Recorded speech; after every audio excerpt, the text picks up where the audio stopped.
السلام علیکم اسٹوڈینٹس، ہم نے 2 رکوع جو ہے سورہ انفال کے کر لیے تھے۔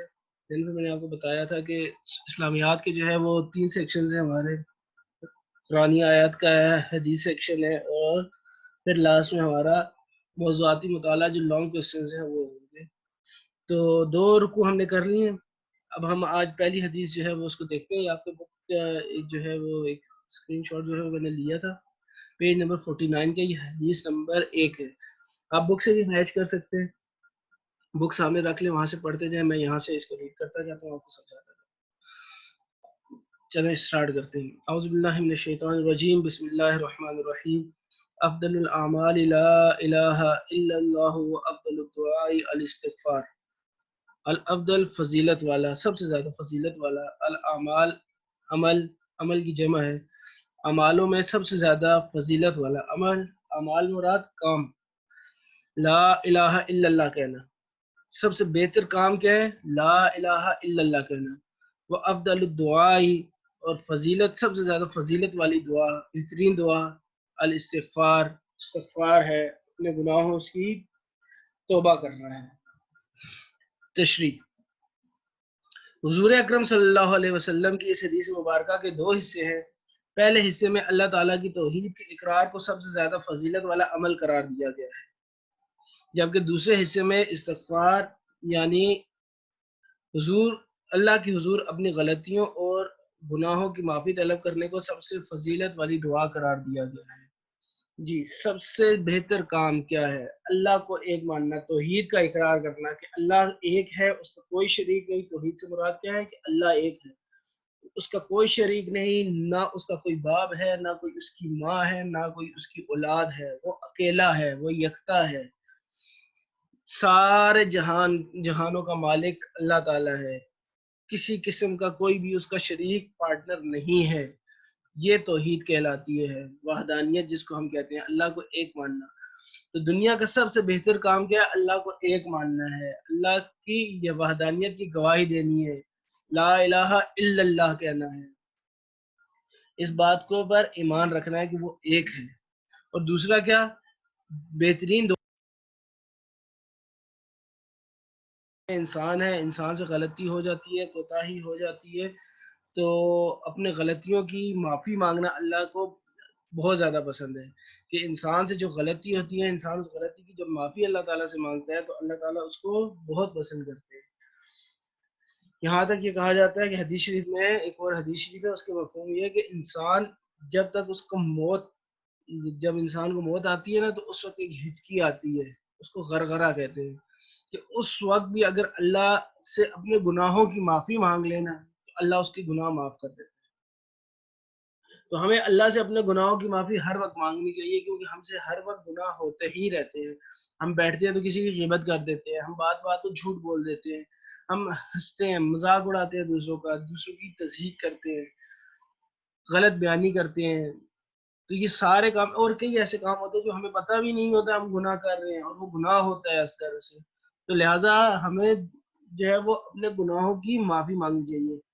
ایک اور حدیث شریف ہے جس میں کا مفہوم یہ ہے کہ نبی اکرم صلی اللہ علیہ وسلم فرماتے ہیں کہ بے شک میں اللہ سے دن میں 70 بار گناہوں کی معافی مانگتا ہوں، استغفار پڑھتا ہوں اور گناہوں کی معافی مانگتا ہوں۔ اب سوال یہ ہے کہ کیا نبی پاک سے بھی کبھی کوئی گناہ ہوا ہے؟ تو ہمارا یہ ایمان ہے کہ انبیاء سے کوئی گناہ نہیں ہوتا، تو وہ پھر نبی پاک توبہ کیوں کر رہے ہیں؟ نبی پاک ہمیں یہ سکھانا چاہ رہے ہیں کہ زیادہ سے زیادہ دن میں اللہ سے اپنے گناہوں کی معافی مانگو۔ جب نبی اکرم صلی اللہ علیہ وسلم اللہ سے استغفار کرتے ہیں، اللہ سے توبہ کرتے ہیں اللہ کے سامنے، تو پھر ہمارا کیا ہے، ہمارا کیا حال ہوگا؟ تو ہمیں تو زیادہ چاہیے کہ ہم اپنے لیے توبہ استغفار کریں، اللہ سے اپنے گناہوں کی معافی طلب کریں۔ اس حدیث کا پہلا حصہ جو ہے، اب ہم اس کو دیکھتے ہیں، یہاں سے یہ جہاں سے کرسر آ رہا ہے، حدیث کے پہلے حصے میں ارشاد ہوا۔ پہلا حصہ کون سا جی؟ یہ افضل الاعمال لا الہ الا اللہ، یعنی اللہ کے سوا کسی دوسرے کو الہ نہ ماننے کا اقرار اور اپنے عمل سے اس عقیدے کا اظہار سب سے فضیلت اور عظمت والا عمل ہے۔ وہی بات کہ اللہ کو ایک ماننا ہے، اس کے ساتھ کسی کو شریک نہیں ٹھہرانا۔ لا الہ الا اللہ میں لفظ الہ، یہ جو لفظ الہ ہے یہ والا، سے مراد ایسی ذات ہے، الہ سے ایسی ذات مراد ہے جس کی عبادت کی جائے. الہ سے کیا مراد ہے جی؟ جس کی عبادت کی جائے، جس سے بے پناہ محبت اور عقیدت ہو، وہ اللہ کی ہی ذات ہے. ہمیں پیدا کرنے والی ذات اللہ کی ہے، تو ہمارا سب کچھ اللہ کے لیے ہونا چاہیے. ہماری محبت، ہمارا اٹھنا، ہمارا بیٹھنا، ہمارا چلنا، ہمارا پھرنا، ہمارا دیکھنا، ہمارا بولنا، ہمارا سونا، ہمارا جاگنا، یہ سب کچھ ایسا ہونا چاہیے جیسے اللہ چاہتا ہے، اس کے مطابق ہی ہونا چاہیے. تو اللہ کی محبت کے مطابق، اللہ کی مرضی کے مطابق ہمیں زندگی گزارنی چاہیے. اللہ سے محبت کا یہ تقاضا ہے کہ ہم اس ہی کی عبادت کریں، اسی کی عبادت کریں، اس کے علاوہ کسی اور کی عبادت نہ کریں. جس سے بے پناہ محبت اور عقیدت ہو، وہ اللہ ہی کی ذات ہے، جس نے ہمیں پیدا کیا، ہمیں عقل اور بصیرت دیکھنا عطا کی. یہاں بصیرت سے مراد سوچ بھی ہو سکتا ہے، ویسے بصیرت جو ہے وہ دیکھنے سے بھی مراد ہوتا ہے، لیکن یہاں جو مطلب بن رہا ہے وہ سوچ ہے. عقل اور سوچ عطا کی، ہمیں نہ صرف زندگی دی بلکہ زندگی کی تمام نعمتیں دی. ہمیں چاہیے کہ اپنے قول اور فعل سے اسی ذات کو الہ مانیں، اسی کی عبادت کریں اور اسی سے سب سے زیادہ محبت کریں. اب آپ کو ایک چھوٹی سی اگزامپل دوں. ہم اللہ تعالیٰ کا شکر ادا کرتے ہیں، اور ہمیں اللہ کا شکر ادا کرنا بھی چاہیے اللہ کی نعمتوں کا، کہ اللہ تعالیٰ نے ہمیں بے شمار نعمتیں دی ہیں، ہم ان کا حساب نہیں لگا سکتے. اب جب یہ ہم کہتے ہیں ہم حساب نہیں لگا سکتے، تو صرف زبانی نہیں ہوتا، صرف اس کو ایک پریکٹیکلی آپ ایک چیز کو اپنے سامنے رکھیں نا، تو آپ کو اندازہ ہوگا. آپ کی آنکھ جس سے آپ دیکھتے ہو، ایک وقت میں آپ مختلف کلرز دیکھ سکتے ہو. ہمارے اسکرین پہ بھی مختلف کلرز آپ کو ایک ایٹ اے ٹائم، آپ ایک کلر آپ کو جو ہے وہ نظر آ رہا ہوگا کہ کتنے کلر آپ ایک ساتھ دیکھ سک رہے ہو. تو یہ کیا ہے؟ یہ اللہ کی نعمت ہے، آنکھ کی. یہ اگر آنکھ نہ ہو تو ہماری زندگی کیسی ہو؟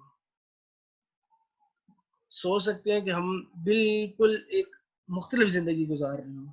اللہ کی ایک نعمت ہے یہ آنکھ. اچھا، اب آنکھ دے دی ہے، تو آنکھ دینے کے بعد اللہ نے اس کے اندر یہ جو کلرز کا شیڈ رکھا کہ ہم کلرز کو جو ہے وہ آئیڈینٹیفائی کر لیتے ہیں، یہ فلاں کلر اور یہ فلاں کلر ہے. تو یہ اللہ کی کتنی بڑی نعمت ہے. ہم اس کو ہر ایک چیز کو جو ہے وہ ہم دیکھ رہے ہیں، ہم اس کو انجوائے کرتے ہیں، ہم محسوس کرتے ہیں. یہ اللہ کی کتنی بڑی نعمت ہے، صرف ایک آنکھ. تو جسٹ امیجن کہ اگر یہ آنکھ ہی نہ ہو تو ہماری زندگیاں کیسی ہوں گی. تو پتہ چلا کہ کتنی نعمتیں اللہ تعالیٰ نے دی ہیں ہمیں. تو ان نعمتوں کا شکر بھی ادا کرنا ہے. اور شکر کیسے ہے؟ کہ اس کو ایک ماننا ہے. سب سے پہلے تو اللہ کو ہم نے ایک ماننا ہے، یہ کہنا ہے کہ اللہ تو نے ہمیں پیدا کیا، تو ہی ہمیں مارنے والا ہے، تو ہی ہمیں رزق دینے والا ہے، تو ہی ہمیں زندگی دینے والا ہے، تو ہی ہمیں موت دینے والا ہے. تو سارا کچھ جب اللہ کے پاس ہے تو سب سے زیادہ محبت بھی اسی سے ہونی چاہیے. تو انسان کو جس سے محبت ہوتی ہے اس کی ہر چیز کو فالو کرنے کی کوشش بھی کرتا ہے، اور ہر وہ کام کرتا ہے جس سے وہ خوش ہو. آپ کے پیرنٹس جس چیز سے خوش ہوتے ہیں، آپ کی کوشش ہوتی ہے کہ آپ وہ کام کریں تاکہ آپ کے پیرنٹس آپ سے خوش ہوں. تو ہمیں وہ کام کرنے ہیں جس سے اللہ خوش ہو، کیونکہ ہم اللہ سے محبت، ہم یہ کہتے ہیں کہ ہمیں اللہ سے محبت ہے. تو محبت ہونے کا مطلب یہ ہے کہ جس چیز سے ہم محبت کا دعویٰ کر رہے ہیں اس کے طریقے پہ بھی چلنا ہے نا، اس کے کام احکامات کو بھی ماننا ہے. تو یہ اس حدیث کا پہلا جو حصہ تھا وہ ہم نے پڑھا. اب اس حدیث کا دوسرا حصہ دیکھتے ہیں.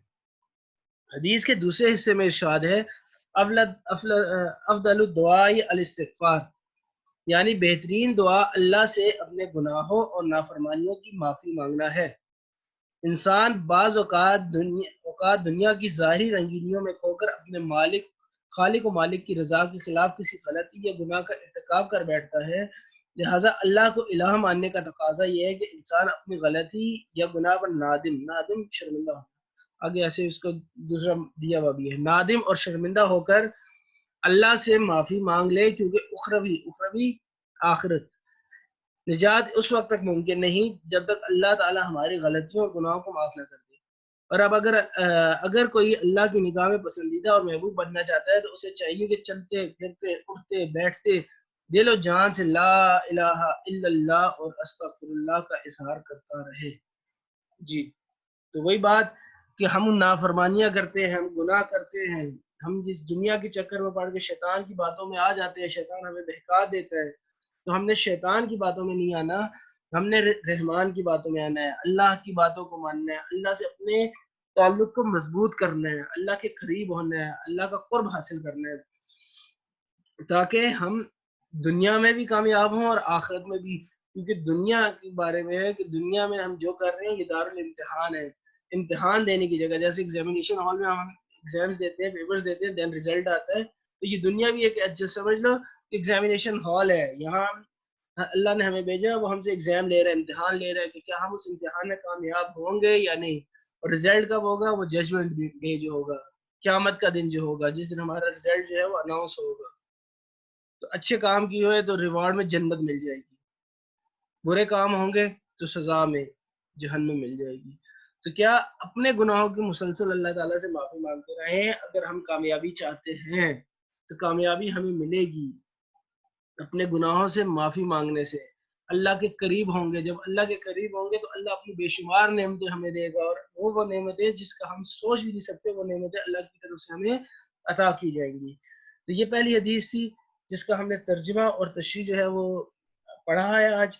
تو آپ نے اب یہ کرنا ہے کہ یہاں سے یہ جہاں سے میں نے اسٹارٹ کیا، یہ پورا پیج جو آپ کو نظر آ رہا ہے، جس کو اپنے کاپیز میں آپ نے لکھنا بھی ہے، اوپر آپ حصہ حدیث ڈال کے لکھیں گے، ٹھیک ہے نا. تو حصہ حدیث پہلے 2 رکوع کے سوال جواب کریں گے، دوسرے رکوع کے سوال جواب میں نے بھیج دیے ہیں، ٹھیک ہے. وہ بھی لیکچر آپ کے پاس آ گیا ہوگا. تو آپ پہلے وہ سوال لکھیں گے سورہ انفال کے 2 سوال رکوع کرنے کے بعد. دین آپ اوپر حصہ حدیث لکھ کر حدیث نمبر 1 صفحہ 49 اسی طرح لکھیں گے، حصہ حدیث کر کے ڈیٹ ڈالیں گے، اور پھر یہاں سے یہ عربی عبارت بلیک سے لکھیں گے، اور پھر یہاں سے یہاں تک یہ سارا کاپی پہ آپ لکھ لیں گے. یہاں اظہار کرتا رہے تک لکھنے کے بعد آپ نے دین جو اگلا ہے سلائڈ ہماری، یہ عملی زندگی سے اس حدیث کا تعلق کیا ہے، یہ بھی اپنی کاپیز میں لکھنا ہے، ٹھیک ہے. اب ہم اس کو بھی پڑھ لیتے ہیں. عملی زندگی سے تعلق، یہ ہیڈنگ ہے، ٹھیک ہے، بلیک سے دیں گے. اس حدیث مبارکہ کا ہماری زندگیوں سے گہرا تعلق ہے. سب سے پہلے یہ کہ ہمیں اللہ تعالیٰ کو ایک ماننا ہے اور اسی پر ایمان لانا ہے اور اسی کے بتائے ہوئے طریقے کے مطابق زندگی گزارنی ہے. اگر ہم اللہ اور اس کے رسول صلی اللہ علیہ وسلم کے طریقے کے مطابق زندگی گزاریں گے تو ہم کامیاب ہو سکتے ہیں. اگر کسی انسان سے کوئی غلطی ہو جائے تو اللہ سے اپنے گناہوں کی معافی مانگ سکتا ہے، اور اللہ تعالیٰ اس کے گناہوں کو معاف فرمانے والا ہے. اگر ہم سے زندگی میں کوئی غلطی ہو جائے تو اللہ کو اپنا خالق و مالک تسلیم کرتے ہوئے اس سے اپنے گناہ کی معافی طلب کر لیں. اگر یہ صحیح نہیں پڑھا جا رہا، میں نے جو ریڈ کیا ہے تو وہاں سے بھی آپ اس کو سن سکتے ہیں، ٹھیک ہے، اور وہاں سے میچ کر کے پھر اس کو اپنی کاپیز پہ آپ لکھ لیں گے.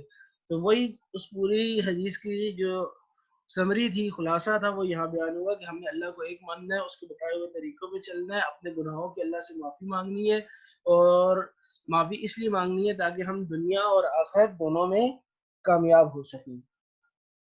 تو آج کا ہمارا لیکچر یہ یہیں تک تھا.